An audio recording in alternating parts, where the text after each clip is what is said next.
Hello friends, welcome back to our YouTube channel. तो आज हम पढ़ने वाले हैं क्लास 7 का चैप्टर नंबर 4 एंड 5। 4 जो चैप्टर है वो grow as a boy and girl, यानी कि लड़का और लड़की कैसे बड़े होते हैं उनके बारे में आज आप लोग जानोगे। और अगला जो चैप्टर आप लोग का women can change the world, उसमें आप लोग जानोगे कि एक जो महिलाएं होती हैं वो वर्ल्ड को, संसार को बदल सकती है अगर उसको एजुकेट किया जाए, उसको पढ़ाया जाए। तो आज हम इन चैप्टर के बारे में डिस्कशन करने वाले हैं। तो आज सबसे पहले मैं आपको एक बात बता देती हूँ, इस चैप्टर को करने के लिए सिर्फ और सिर्फ आपको ध्यान से सुनने की जरूरत है। जो मेन चीजें हैं वो मैं यहाँ पे बोर्ड पे लिख के लेके आई हूँ। जब तक मैं आपको बोर्ड पे ध्यान देने के लिए ना बोलूँ तब तक ना दें ध्यान, सिर्फ और सिर्फ मेरी बातें सुने। जो बात सुनोगे वो सब लोग रिलेट करोगे, देन उसके बाद हम मेन पॉइंट्स को देखेंगे जो जरूरी है। ओके, तो सबसे पहले मैं आप लोगों से पूछना चाहती हूँ, जो ये चैप्टर है हम ग्रो हो रहे हैं as a boy and a girl, तो क्या फर्क है? लड़का और लड़की जब बड़े होते हैं तो उनमें क्या डिफरेंसेस पैदा हो जाते हैं, उनमें क्या डिफरेंसेस समाज पैदा कर लेता है जिसकी वजह से डिस्क्रिमिनेशन देखने को मिलता है। तो डिस्क्रिमिनेशन एज जेंडर के बेस पर अगर डिस्क्रिमिनेशन हो रहा है, जेंडर क्या है? या तो लड़का होगा या फिर लड़की होगी। अगर मैं आप लोगों को बताऊं कि आप अपने समाज में देख के बताओ, आप अपने आसपास में, अपने पड़ोस में, अपनी सोसाइटी में देख के बताओ, क्या लड़का और लड़की में भेदभाव नहीं होता? क्या जो काम लड़के करते हैं वो लड़कियां नहीं कर सकती? अगर उनको हिम्मत दी जाए, वो काम जो लड़का कर सकता है वो लड़कियां भी कर सकती हैं। लेकिन हमारा समाज एक डू नॉट क्रॉस की एक लाइन खींच देता है, एक लक्ष्मण रेखा खींच देता है कि उससे आगे नहीं बढ़ना, इससे आगे आप लोगों को नहीं बढ़ना है। तो ये जो समाज की जो पूर्वग्रह जो बना हुआ है कि लड़कियों को ये करना है, लड़कों को ये करना है, पहले से डिसाइड होता है लड़कों का ये काम है, लड़कियों का ये काम है। और जब वो पैदा होते हैं तो स्टार्टिंग से उनके मन में ये सब चीजें डाल ली जाती है और उनका कोई लॉजिक नहीं होता है, कोई भी लॉजिक नहीं है। तो वो क्या होती है, सबसे पहले वो पूर्वग्रह होता है। क्या होता है? प्रेजुडियूस होता है, जो मैंने क्लास 6 के चैप्टर नंबर 2 में भी आप लोगों को समझाया था, जहां पर एक प्रेजुडियूस वर्ड का इस्तेमाल मैंने किया था, जो था पूर्वग्रह। यानी कि बिना सोचे समझे किसी के बारे में अगर हम राय बना लेते हैं कि इंसान ऐसा है, ये चीजें ऐसी होती हैं, तो ये सब चीजें क्या पूर्वग्रह बन जाती है, प्रेजुडियूस बन जाती है। अगर हम उन्हीं धारणाओं को पक्का कर ले और कुछ भी हो जाए हम उसको चेंज ना कर पाए, बदल ना सके, तो हम उसको बोल देते हैं स्टीरियोटाइप, यानी कि रूढ़िबद्ध धारणाएं। और लड़का और लड़की के बीच में यही चीजें चलती है। हमारा समाज क्या बोलता है, अगर हम एज अ टॉय भी अगर हम बच्चों को कुछ खिलौने देते हैं, पिकनिक पर अगर बच्चे को आप लोग लेके गए हो, एक लड़का है एक लड़की को बचपन से ही क्या होता है, टॉयज में क्या दिया जाता है, कार दी जाती है, ट्रक दी जाते हैं, ट्रैक्टर्स दी जाते हैं। तो उनको क्या सिखाया जाता है? आपको कार देखकर क्या समझ आ रहा है? कार चलानी है, कार खरीदनी है, कारों का कारोबार करना है आपको, या फिर इंजीनियर बनना है, पुलिस ऑफिसर बनना है, आर्मी ऑफिसर बनना है, पायलट बनना है। तो ये सारी चीजें लड़कों के मन में डाल दी जाती है टॉय के द्वारा, एक टॉय के बेस पर। अगर हम टॉय को लड़कियों के लिए दिलाते हैं तो लड़कियों को क्या दिया जाता है, डॉल दी जाती है, यानी कि गुड़िया दी जाती है। अब वो डॉल क्या, वो सजी सवरी सी होती है, अच्छी सी होती है, सॉफ्ट स्पोकन, बिल्कुल प्यारी सी होती है, सुशील सी, सुंदर सी। ऐसी तरह लड़कियों को ये पॉइंट ऑफ व्यू किया जाता है, ये पॉइंट आउट किया जाता है कि आप लोगों को इस डॉल की तरह सज सवर के रहना है, अच्छे से रहना है, सॉफ्ट स्पोकन रहना है, और उसके साथ साथ घर के काम भी करने हैं। लड़कियों को आप लोग देखना कुकिंग सेट भी दिया जाता है। आप लोगों ने देखा कभी छोटी छोटी बच्चियां जब उनको पिकनिक पर लेके जाया जाता है तो लड़कियों को सबसे पहले पसंद तो आ ही जाता है ना, उनको भी छोटे छोटे बच्चे होते हैं, उनको तो कुछ भी पसंद आ जाएगा। लेकिन हमारे जो पेरेंट्स होते हैं वो हमें वही चीज देते हैं जो हमारा समाज हमें सिखाता है कि ये चीजें इनके लिए हैं। अब आप लोग, अगर मैं आपको एग्जांपल देती हूँ, आप लोग अगर दो भाई बहन हो, आप दोनों अगर स्कूल्स में जाते हो, मान के चलो, अब उस बहन के पास, उस लड़की के पास क्या है, अगर वो स्कूल गई है, घर से बाहर गई है, तो वो स्कूल से डायरेक्ट घर पे आएगी, वो कहीं रुक नहीं सकती, वो कहीं पर किसी का वेट नहीं कर सकती, या फिर वो इंतजार नहीं करा सकती अपने पेरेंट्स को, क्योंकि अगर वो टाइमली निकलेगी, टाइमली पहुंचेगी, तो पेरेंट्स को विश्वास होगा हाँ वो बिल्कुल डायरेक्ट स्कूल से सीधा घर पे आई, अगर मैं उनके पास कोई चांस नहीं होता कि मैं इधर रुक जाऊँ, मैं उधर रुक जाऊँ, नहीं। लेकिन लड़कों के पास सब चीजें, अगर वो घर से बाहर पढ़ने के लिए गए भी हैं, वो स्कूल में गए हैं, उसके बाद जब आते वक्त इधर उधर खेलने भी लग गए, उन्होंने टाइम लगा के आए हैं, तो उन पर कोई पाबंदियां नहीं लगाई जाती कि तुम लेट क्यों आए, तुम लेट क्यों आए। लेकिन लड़कियां अगर लेट हो जाए घर पर आने में तो इसका बवाल हो जाता है।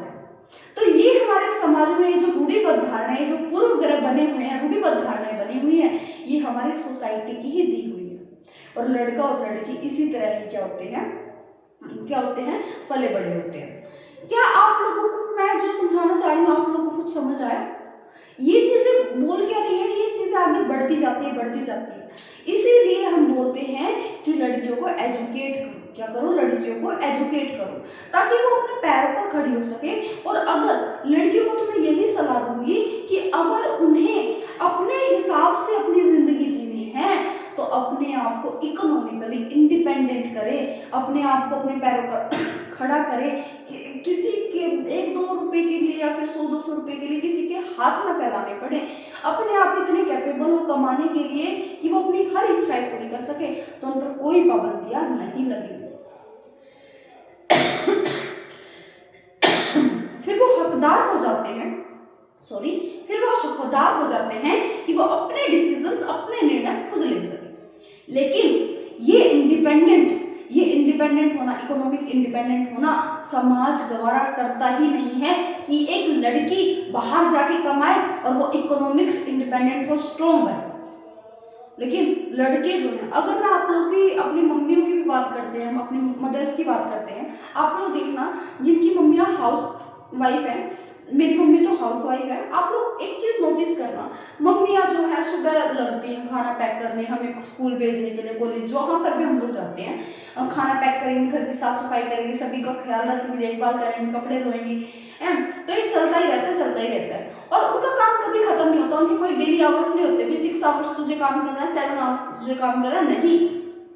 उनको पूरा अगर मान लो रात के 10 या 11 बजे कोई मेहमान भी आ गया तो उनके लिए खाना बनाना पड़ेगा उठ के, तो उनके लिए कोई वैल्यू ही नहीं है। अगर वो इतना ज्यादा काम कर भी रहे हैं तो उस काम की वैल्यू है ही नहीं। लेकिन वही काम अगर मर्द बाहर जाके करते हैं तो उनको पेड किया जाता है। क्या किया जाता है? पेड किया जाता है, उसके काम के पैसे दिए जाते हैं। तो वैल्यू काम की कहाँ है? बाहर है, पेड किया जाता है वहां पर। लेकिन अगर मैं बात करती हूँ घर पे, तो घर पे उन महिलाओं को इतनी इज्जत, इतनी रिस्पेक्ट नहीं मिलती है जितनी मिलनी चाहिए। अगर मैं बात करूँ, मैं खुद का एक्सपीरियंस बता रही हूँ, घर का काम बहुत मुश्किल होता है बाहर के काम से। बाहर का काम हम कर भी लेंगे 6 to 7 आवर, 8 आवर, जितना भी काम होता है वो मतलब इतना 6 to 7, 8 आवर का होता है। लेकिन अगर हम हाउस वाइफ की बात करते हैं तो वो लगातार 12 आवर, 24 आवर तक लगी रहती है। कई मेहमान भी आ गए ना रात को 2-2, 3-3 बजे, 12-12 बजे, उनको उठकर उनकी देखभाल करनी पड़ेगी, खाना बनाना पड़ेगा, तो फिर भी उनकी कोई वैल्यू नहीं। तो ये समाज ने निर्धारित कर दिया ना, अगर वहीं पर महिलाओं को पढ़ाया जाए, लिखाया जाए, इकोनॉमिक इंडिपेंडेंट किया जाए, तो लड़कियां भी लड़कों की बराबरी कर सकती हैं और एक साथ कदम से कदम मिलाकर चल सकती हैं। क्या आप लोगों को इतनी बातें समझ आई? अगर आप लोगों को इतनी बातें समझ आई तो इस चैप्टर में, जेंडर वाले में, as a boy and a girl में, इसमें यही बातें आप लोगों को बोली गई। अब मैं आप लोगों को कुछ मेन चीजें जो बोर्ड पे जो मैंने लिखी है पिताजी, वो एज अ मेंस पर्सपेक्टिव, देखो ये जितनी मैंने बात बताई ये आप लोग लिख सकते हो अपने मेंस आंसर राइटिंग में, लेकिन आपको कुछ मेन चीजें भी लिखनी होती हैं जिससे आपका आंसर बहुत अट्रैक्टिव बनता है, अटेंटिव बनता है। अगर मैं आप लोगों को बात करती हूँ तो नोट अगर हम देखते हैं कि आप लोग देखो सस्टेनेबल डेवलपमेंट गोल यानी कि सतत विकास यानी कि जो विकास, सस्टेनेबल डेवलपमेंट गोल, अगर हम बात करते हैं 5 की, तो वो किसकी बात करता है? जेंडर इक्वालिटी की बात करता है, यानी कि समानता की बात करता है। लिंग के आधार पर किसी के साथ भी भेदभाव नहीं होना चाहिए, लड़का ये कर सकता है, लड़कियां ये कर सकती है। अगर आप मैं एक और एग्जाम्पल देखती हूँ बेटा, आपको मुझे याद आ गया, हाँ, कई लड़का और लड़की दोनों एक ही काम कर रहे हैं, समान काम कर रहे हैं, लेकिन लड़कियों को, महिलाओं को पेड कम किया जाता है और वहीं पर पे कम किया जाता है, और वहीं पर अगर लड़का वही काम कर रहा है तो उसको पे ज्यादा किया जाता है। यहाँ पर भी तो जेंडर डिस्क्रिमिनेशन आ गया। तो इस जेंडर डिस्क्रिमिनेशन को हटाने के लिए हमारी सरकार ने, हमारे जो संविधान में, हमारे जो ये सस्टेनेबल डेवलपमेंट गोल बने हैं, उसमें सस्टेनेबल डेवलपमेंट गोल 5 की अगर हम बात करते हैं, वो बात करता है जेंडर इक्वालिटी की, यानी कि लिंग समानता की बातें करता है। क्या इतनी बात आप लोगों को क्लियर है? ये वर्ड आप लोगों को लिखना ही लिखना है इस चैप्टर में। ये हमारा सोसाइटी वाला टॉपिक जो मेंस में आता है वो चीजें सारी कवर करेगा यहाँ पे। अगर आप लोग को इतनी बातें समझ आए कि SDG 5 जो है वो जेंडर इक्वालिटी की बात करता है, तो जितने भी मैंने आप लोग को भेदभाव यहाँ पर बता दिए हैं, तो आप लोग को समझ आया होगा कि अगर हमें जेंडर इक्वालिटी चाहिए तो वो सरकार ने भी SDG 5 में दिया गया है जेंडर इक्वालिटी। आर्टिकल 15 क्या बोलता है? राइट टू इक्वालिटी, यानी कि समानता का अधिकार देता है, और उसमें कोई भी डिस्क्रिमिनेशन, कोई भी भेदभाव नहीं होना चाहिए on the basis of gender, caste, religion, race and place of birth. Gender यानी कि लिंग के आधार पर, कास्ट यानी कि जाति के आधार पर, रिलीजन यानी कि धर्म के आधार पर, रेस यानी कि नस्ल के आधार पर, और प्लेस ऑफ बर्थ यानी कि किस जगह में पैदा हुआ है, इनके आधार पर किसी को किसी के साथ भी भेदभाव, डिस्क्रिमिनेशन नहीं किया जा सकता। लेकिन यहाँ पर जब हम इस चैप्टर के बारे में पढ़ रहे हैं तो हमारा जो संविधान में जो लिखा हुआ आर्टिकल 15 में वो क्या बोलता है कि जेंडर के बेसिस पर किसी के साथ भेदभाव नहीं किया जा सकता, डिस्क्रिमिनेशन नहीं किया जा सकता। लेकिन हमारी सोसाइटी में ये सब चीजें चलती हैं, अभी भी प्रचलन में है। अगर लड़कियां ये लाइन, ये रेखा खींच दी, लक्ष्मण रेखा खींच दी, तो उसको वो पार नहीं कर सकती है। वो खुद सोसाइटी डिसाइड कर देती है लड़के का ये काम है, लड़के का ये काम है। तो क्या आप लोगों को इतनी बातें समझ आई? देन उसके बाद अगर मैं बात करती हूँ global gender index, gap index. Global gender gap index release कौन करता है? वर्ल्ड इकोनॉमिक फोरम जो है वो रिलीज करता है। ये जो है आप लोगों का प्रीलिम्स में पूछा जा चुका है। ये बहुत मोस्ट इंपोर्टेंट चीज हो जाती है कि ग्लोबल जेंडर गैप इंडेक्स जो है वो रिलीज कौन करता है। तो आप लोगों को याद होना चाहिए वर्ल्ड इकोनॉमिक फोरम जो है वो इस गैप को रिलीज करता है, इंडेक्स को रिलीज करता है। अब इसमें बताया क्या जाता है कि मेल और फीमेल में कितना गैप है, इकोनॉमिक स्टेबिलिटी नहीं मिल पा रही है, इक्वालिटी नहीं मिल पाती है, समाज में इज्जत नहीं मिल पा रही, रिस्पेक्ट नहीं मिल पा रही। इन सब चीजों को अगर हम मिला दे तो इनसे क्या मिलता है? जेंडर, हमारे पास ग्लोबल जेंडर गैप इंडेक्स बनता है, जो कि कौन रिलीज करता है? वर्ल्ड इकोनॉमिक फोरम जो है वो रिलीज करता है। ये मोस्ट इंपोर्टेंट टॉपिक है जो मैंने आपको भी पढ़ाया। ये प्रीलिम्स में पूछा जा चुका है, तो आप लोगों को जरूर करना है। तो अगर बात करती हूँ जेंडर पैरिटी इंडेक्स की, तो ये रिलीज करता है यूनेस्को। ये भी आप लोगों को याद रखना है, UNESCO, यूनेस्को। तो अगर आप लोगों को इतनी बातें समझ आई हैं तो ये बात करते हैं जेंडर इक्वालिटी। अगर आपको ये बात समझ आई तो यहाँ पर ये जेंडर वाला जो चैप्टर है as a boy and a girl, जो अगर हम ग्रो कर रहे हैं एज अ बॉय और गर्ल, यहीं पर ये चैप्टर समाप्त हो जाता है। बस इतनी ही बातें अगर आप रीड करते हो तो यहीं पर इतना ही बताया जाता है कि लड़के और लड़कियों को कैसे पाला जाता है। स्टार्टिंग से ही जब बच्चे पैदा होते हैं तो उनके मन में, थोड़े से बड़े होते हैं तो उनके मन में ये बातें डाल दी जाती है, किसको काम करना है, ये करना है, किसी को क्या करना है। तो ये सब चीजें आप लोगों को याद रखना। अगर मैं बात करती हूँ women can change the world, women जो है, औरतें जो हैं, वो महिलाएं जो हैं क्या कर सकती हैं? हमारे समाज को, हमारे जो वर्ल्ड, संसार को बदल सकती हैं अगर उनको एजुकेट किया जाए तो। एक एजुकेट जो वर्ड आता है ना, अगर एजुकेशन ना दी जाए लड़कियों को तो मूर्ख ही रहेगी ना, उनको क्या समझ आएगा?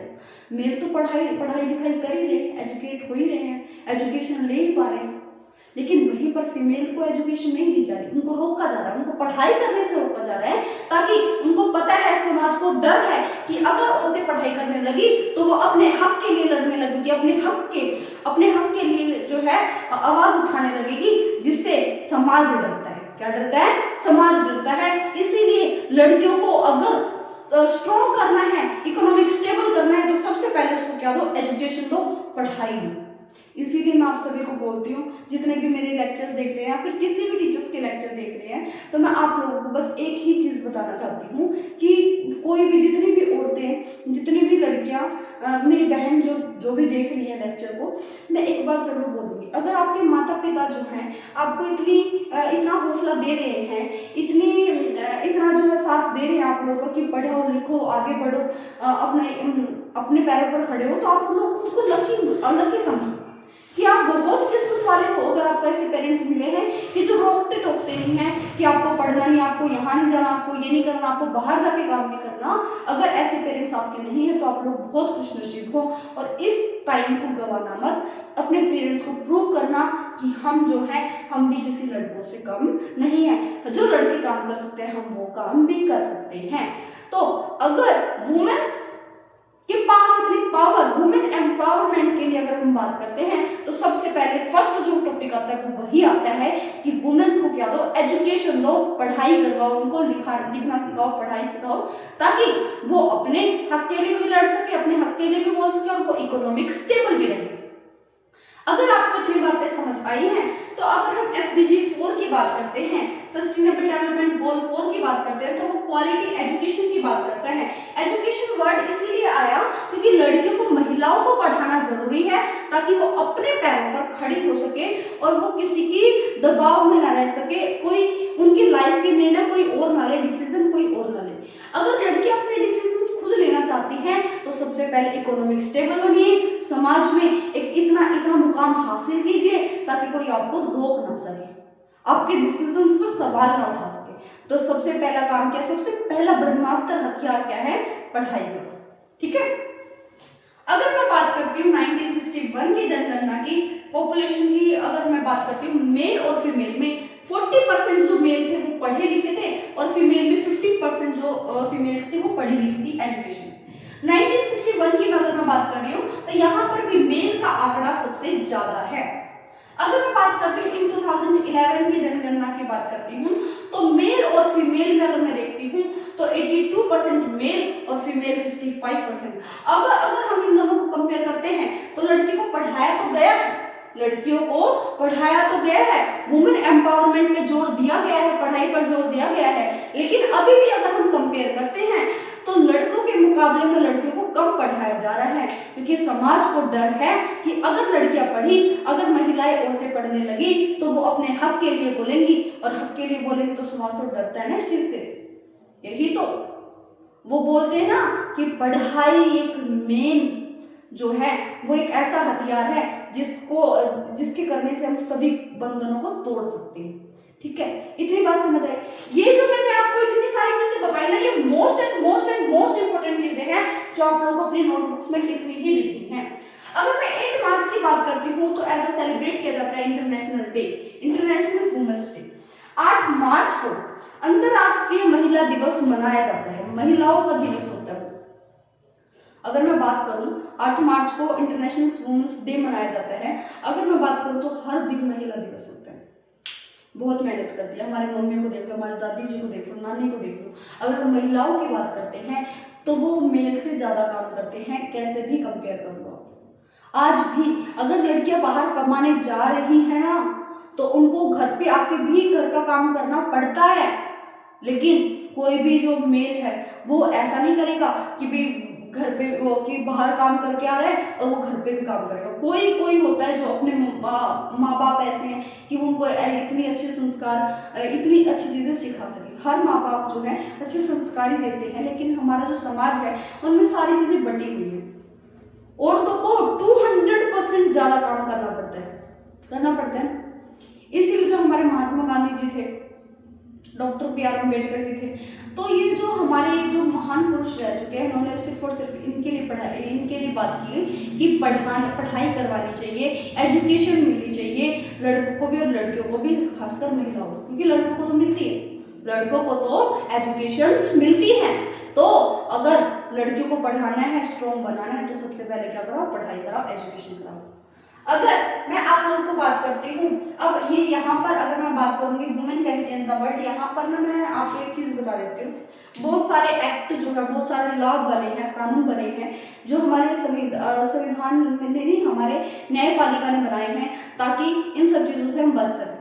लेकिन मैं आपको एक बात बता देती हूँ, एक सत्य रानी की जो एक वहां पे स्टोरी है, क्लास 7 का जो chapter number 5 women can change the world, वहां पर एक सत्य रानी की कहानी है कि उनकी बेटी को डॉवरी की वजह से क्या किया कर दिया गया, मार दिया गया। डॉवरी यानी कि दहेज नहीं दिया, दहेज कम दिया, इसकी वजह से उनके घर जो उनके ससुराल वालों ने उनको बहुत परेशान किया उनकी बेटी को। तो उन्होंने क्या किया, दहेज कम मिलने के कारण या फिर दहेज मिला नहीं, इसके कारण उनको क्या कर दिया, मार दिया गया। तो अब आज भी कई हत्याएं दहेज की वजह से होती हैं। समाज ये सोचता भैया तो कुछ लेके ही नहीं आई, इसके बाप ने तो कुछ दिया ही नहीं, ये नहीं किया वो नहीं किया। तो डॉवरी की वजह से बहुत सारी जो महिलाएं अपनी जान उनकी जान गवा देती हैं। क्यों? क्योंकि वो दहेज अच्छा नहीं लेके आई।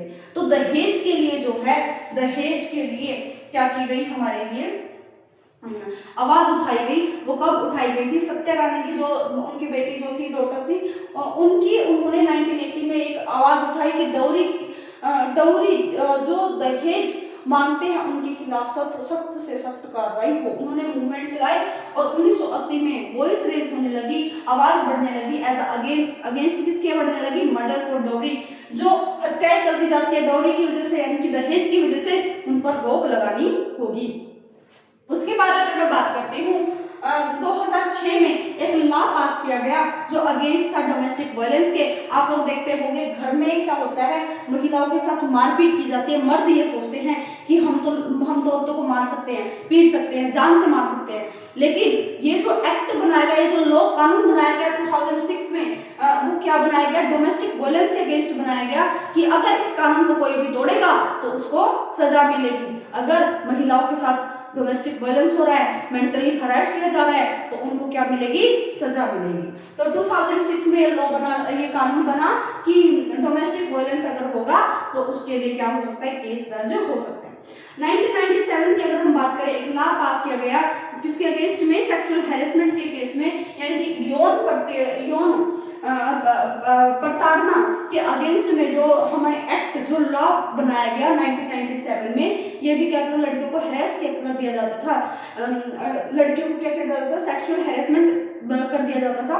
इसके लिए कानून बनना जरूरी था, इसीलिए सरकार जागी। हमारे जो न्यायालय जो है, हमारे जो न्यायाधीश जो है, उन्होंने कानून बनाया कि 1997 में कानून बनाया गया, अगर कोई सेक्सुअल हैरेसमेंट करता है तो उसको क्या मिलेगी? सजा मिलेगी। क्या मिलेगी? सजा मिलेगी, पनिशमेंट मिलेगी। अगर आपको यहाँ तक बातें समझ आई, ये बहुत मोस्ट इंपोर्टेंट चीजें मैंने आप लोगों को बताई है। अगर मैं बात करती हूँ दो women can change the world वाले चैप्टर में, आप लोग देखोगे 2 औरतों का जिक्र हुआ है, 2 महिलाओं का जिक्र हुआ है, और वो उन्होंने बहुत अच्छे मूवमेंट्स चलाए औरतों के लिए, ताकि वो एजुकेट हो सके, ताकि वो क्या कर सके? एजुकेट हो सके। सबसे पहले थी पंडिता रमाबाई। कौन थी? पंडिता रमाबाई। पंडिता जो रमाबाई थी, वो संस्कृत का अच्छा ज्ञान था उनको, और वो चाहती थी कि और भी जो महिलाएं जो हैं वो पढ़े लिखे, आगे बढ़े, इकोनॉमिक स्टेबल हो। तो अब क्या किया पंडिता रमाबाई ने? पुणे में 1898 में, जो उनका वो रहा बेटा जीवन काल रहा, वो 1858 से 1922 तक रहा। 1898 में पुणे जो बेटा शहर है, उस शहर के गांव में एक गांव था, खेड़ा गांव, और वहां पर एक मूवमेंट चलाया, एक आंदोलन चलाया, जिसमें एजुकेशन की बात की गई, एजुकेशन प्रोवाइड, किसको पढ़ाई, किसको विद्या देने की बात की गई? विडोज, यानी कि जो महिलाएं जो हैं वो क्या हो चुकी है? विधवा हो चुकी है। पुअर वुमेन्स, जो गरीब औरतें हैं, या फिर उनको एजुकेट किया जाना चाहिए, उनको पढ़ाई करवानी चाहिए विद लिबर्टी, यानी कि उनको स्वतंत्रता देनी चाहिए पढ़ाई करने की, एजुकेट होने की। तो ये बातें पंडिता रमाबाई ने ये मूवमेंट में इन सब चीजों को क्या क्या इम्प्लीमेंट किया और औरतों को पढ़ाने की कोशिश की। उसके बाद अब हमारे पास एक मेन जो कैरेक्टर आता था, मेन जो हमारी एक और जो वुमेन्स थी, वो थी रुकैया सखावत हुसैन। कौन थी? रुकैया सखावत हुसैन, जिनका जो जीवन काल था वो था 1880 से लेकर 1932, और वो जो ड्रीम लैंड बुक थी, शिव फोर्स, उसने भी फोर्स किया कि क्या करे, वुमेन जो एजुकेट हो और इकोनॉमी क्या हो? इंडिपेंडेंट हो।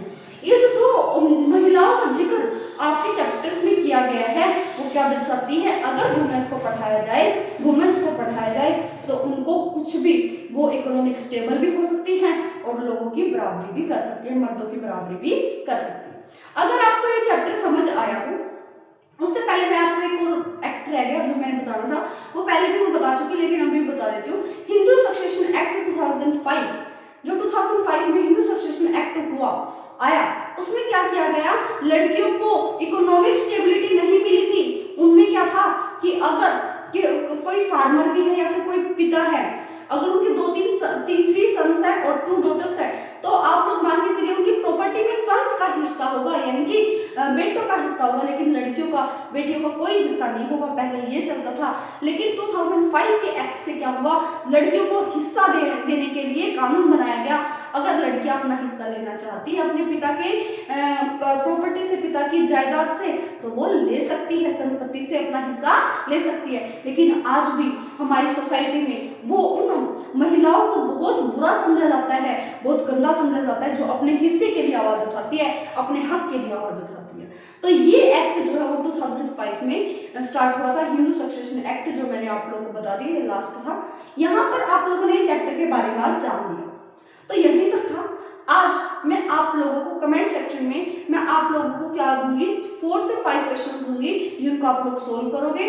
सोल्व भी क्या करना, मेंस आंसर राइटिंग के लिए दूंगी और कुछ प्रीलिम्स के लिए दूंगी, जिनको आपको प्रैक्टिस करनी है। और प्रैक्टिस करने के बाद जब आप प्रैक्टिस कर लो, अच्छे से आप लोग लिख पाओ, देन फिर आप लोग को डन यानी कि थम्स अप कर देना है, ताकि मुझे समझ आए कि आप लोग अच्छे से आप लोगों ने पढ़ाई की। तो यहीं तक ये चैप्टर था।